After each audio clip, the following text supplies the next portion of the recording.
Hi, this is Rob Leo, and in this brief video tutorial, we're going to take a look at Google Sites so that you can establish your own web presence and create your own web page. You can do this as a teacher, of course, and certainly if you want your students to demonstrate their content knowledge, they perhaps also might be interested in setting up their own Google site to do that. I'm here on Google Drive. I'm logged into my account. I'm just going to open a new tab and go to sites.google.com. Of course, you could also, if you open a new tab, click on the waffle icon. Notice Google Sites is here. You can link to it and it will take you to the same place. So what you're looking at here is called the classic Google Sites. I would encourage you to avoid this. Google is sunsetting it and they've replaced it with a new version of Google Sites that is much easier to use. If you notice, there is a link to the new Google Sites at some point, perhaps within a year or so after the creation of this video. The old version, the classic version, will be no longer, and only the new version will be available. But for now, both are available. So again, we're looking at the new Google Sites. You can see I already have some here. They're in grid view, but like other Google stuff, you can switch between grid view and list view depending on your preference. I'm going to create a new one by clicking the plus sign in the bottom right corner of my screen. In other words, I'm going to add a site. And like other Google products, it saves automatically. I'm just going to give it a name. Call this Demo Site 1. Notice the changes are saved automatically. And let's give it a title.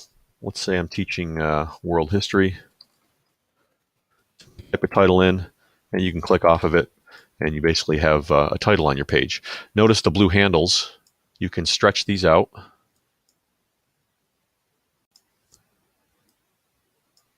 You can make them go all the way across your screen. If you want to, you can move them in and make 2 lines of text. There's a couple grippers here. You notice a crosshair comes up. You can drag this, and you'll know when you're centered because those 2 blue lines that appear on the left and the right of the blue shaded box, I can just drop that in to have that centered on the page. Again, if I don't want 2 lines of text, I can always stretch it out and recenter it as needed. They don't give you too many options for changing the font and font colors and so forth. That is done automatically depending on what theme you pick, and we'll talk about themes later on. But you can switch between title text, heading text, and subheading text, and normal text. Because this is a title, we'll just leave it at that, but just to give you a view of what it might look like, it's basically just changing the size and the font style, whatever you happen to choose. You can also decide if you want your text to be left justified, center, right justified, or blocked. You can put a link on your text if you want to, just by clicking the chain link icon. But for now, we're just going to leave this as a title. We'll deal with some of those other editing options momentarily. But this title goes on top of a banner background. And if you notice this header that's on the page, you can adjust that if you'd like. You can click header type. By default, it is set to banner. You can select a large banner, or you can select title only, and it removes the background image. We're just going to pick banner, and we'll go back and we'll change the background image. If you click select image, they have a gallery. Let's say you want to use a tablet with a notebook, and it automatically changes it. Notice there's a button here for adjusting readability. I call this the sparkly things. If you click on that, it may make the picture brighter and the text lighter. If you click on it again, it'll do just the opposite and make the text more prominent. This picture is already well adjusted, but you may find that there are some images of your own that you want to put in that may not look great with the text and so forth. So let's take an example of that. Let's go to select image, and instead of looking at the gallery, let's do a Google image search. Notice that the results shown are labeled for commercial reuse. So I'm not going to violate any copyright here. I'm just going to type in world history to go with the theme of my class. Whole bunch of images that I can use that are copyright free. Let's say I find one that I like. I can select it. It comes from Wikimedia Commons, so it's been labeled for reuse, and now it appears as my background.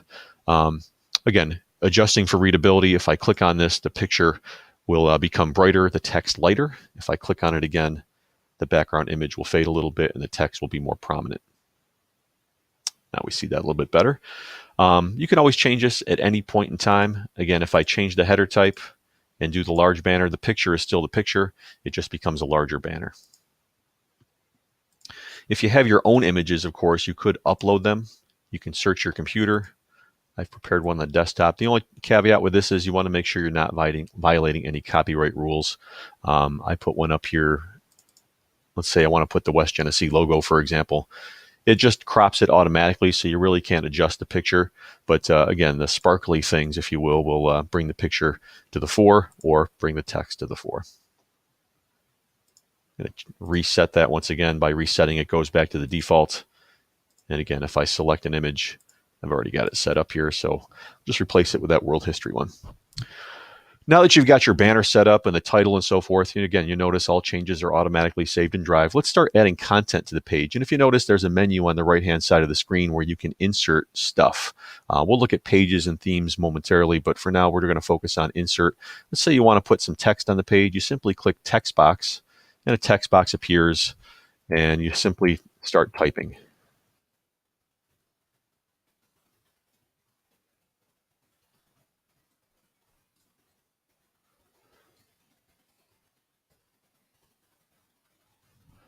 Notice the blue handles. You can adjust the text. Let me add another text box. Notice it appears below. Take your time. I'm going to pretend this is a paragraph. And I'm just going to select that, copy it, and then paste it in several times over. Sorry about the typo, but for the sake of time, I'm not going to fix it. Notice the blue handles. I can adjust this again. And let's say I want to place this text box right next to the other text box. Notice I can just simply drop it in place. You can stretch these out. You can make the text boxes appear however you like on the page. If I add another one, again, it appears below.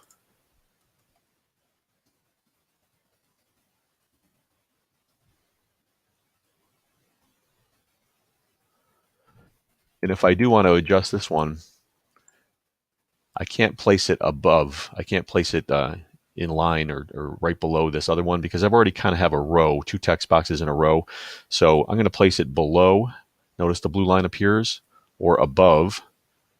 And you should see a blue line appear and drop it in place. So it kind of makes it easy, but think of each one of these as its own row. Think of this as a one column table, if you will. And you can differentiate what the rows look like. Notice there's a palette to the left of each one. So you can kind of adjust. You can even insert your own image as a background if you'd like. But again, you can drag these around, drop them in place however you see fit. When you do so, sometimes the color palettes do change, so you can just go back and change that again. Just a nice way to differentiate different lines of text on your page. So text boxes, hopefully fairly straightforward. When it comes to editing text, again, you have the option of selecting normal, title, heading, or subheading, just like you did with your banner. And in this case, you can highlight stuff with your mouse, and maybe make it bold, maybe make it italicized. Of course, you can add bulleted lists.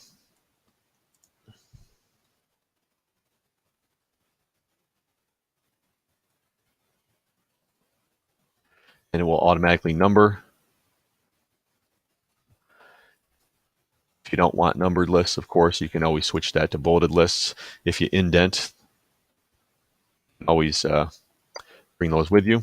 And if you want to link to stuff, let's say I have a link to the College Board AP World History site.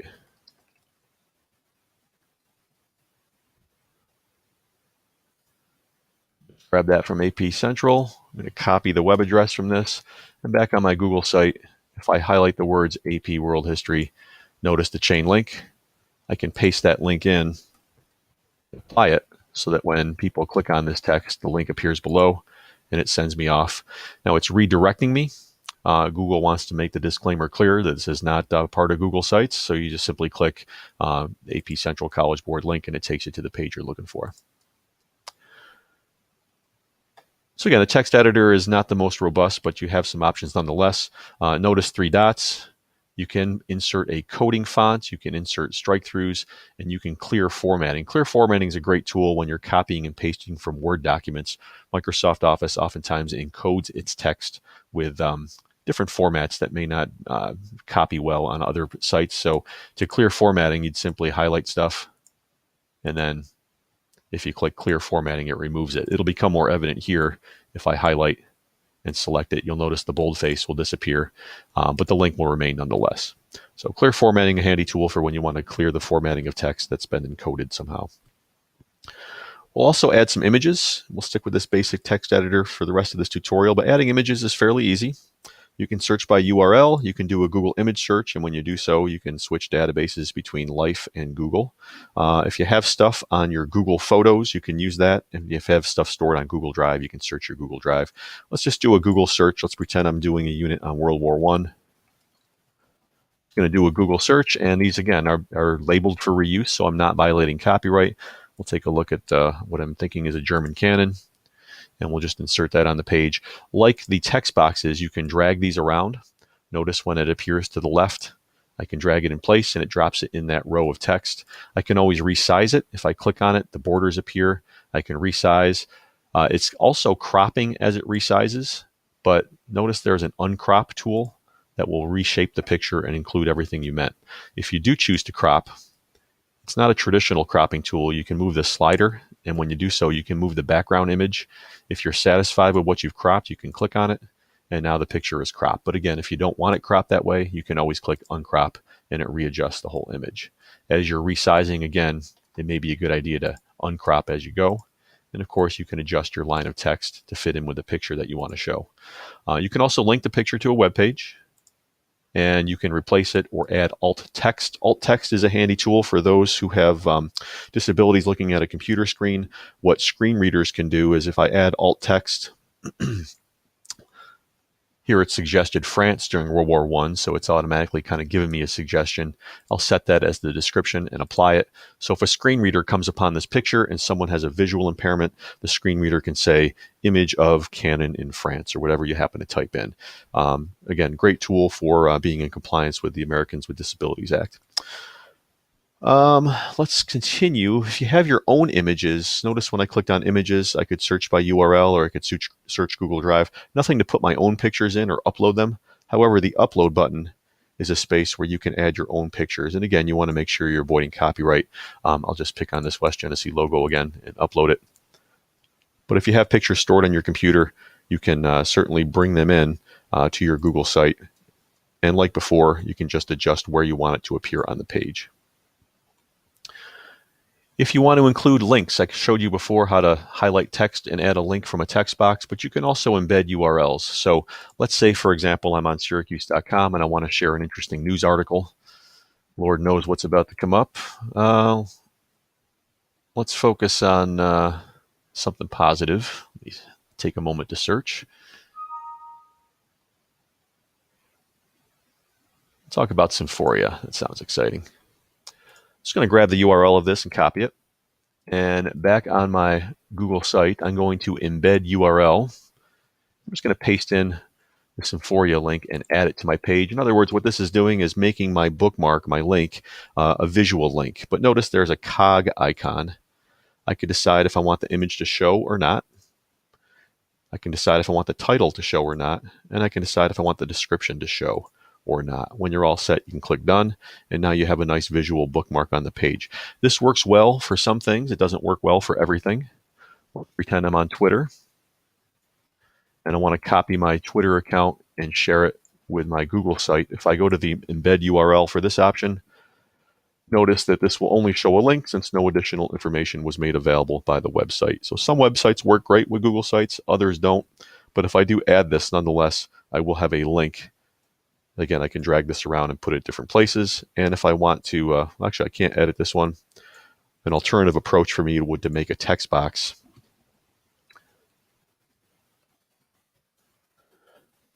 Let's say I want to highlight the word follow me, or the words follow me, or even the whole thing, follow me on Twitter. I could highlight this. There's that chain link icon. And I could paste in my Twitter address and apply it. And now this becomes its own link. So if I click on follow me, the link appears below and it opens up with the redirect notice to send me to Twitter. I think that's good enough for now. We're going to stop here, but when I come back, we're going to look at other elements you can add to your Google experience, as well as looking at adding pages to your web page. But just to recap again,